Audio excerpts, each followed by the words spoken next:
జీవ సమాధి అంటే మనిషి బ్రతుకుండగానే సమాధిలోకి వెళ్ళిపోయి ఆ తర్వాత కొన్ని రోజుల తర్వాత బయటికి రావటం.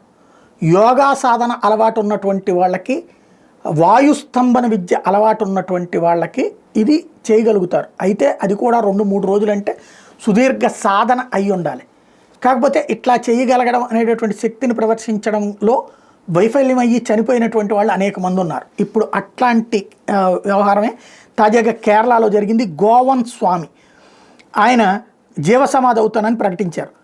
ఆయన జీవసమాధి చేశారు. అయితే దాని మీద అక్కడ కేరళలో ఉన్నటువంటి కోర్టుకు వెళ్ళారు. కుటుంబ సభ్యులు ఇటీవల ప్రకటించిన దాని మీద పోలీసులు అనుమానాస్పద మృతి కింద కేసు నమోదు చేశారు. సమాధిని తవ్వడానికి ప్రయత్నిస్తే గోవన్ స్వామి కుటుంబీకులు అడ్డుకోవడంతో ఉద్రిక్తి చోటు చేసుకుంది. హిందూ ధర్మం ప్రకారం జీవ సమాధి అయిన వ్యక్తి సమాధిని తవ్వడం సరికాదంటూ ఆ విషయంలో పోలీసులను అడ్డుకున్నారు గోవన్ స్వామి కుమారులు. హైకోర్టును ఆశ్రయించారు. అయితే కోర్టు వాళ్ళ వాదన తిరస్కరించింది. అదృశ్యం అనుమానాస్పద మృతి కేసుల దర్యాప్తులో భాగంగా సమాధిని తవ్వే అధికారం పోలీసులకు ఉందని స్పష్టం చేసింది. దీంతో గురువారం ఉదయం భారీ భద్రత నడుము పోలీసులు గోవన్ స్వామి సమాధిని తవ్వితే ఆయన చనిపోయి ఉన్నారు. అక్కడ లోపల ఆయన మృతదేహం ధ్యాన స్థితిలో ఉందట. ఛాతీ దాకా పూజా సామాగ్రి నిండి ఉందట. పోలీసులు ఈ విషయాన్ని గుర్తించారు. మృతదేహాన్ని పోస్టుమార్టం నిమిత్తం తిరువనంతపురంలో మెడికల్ కాలేజీకి తరలించారు.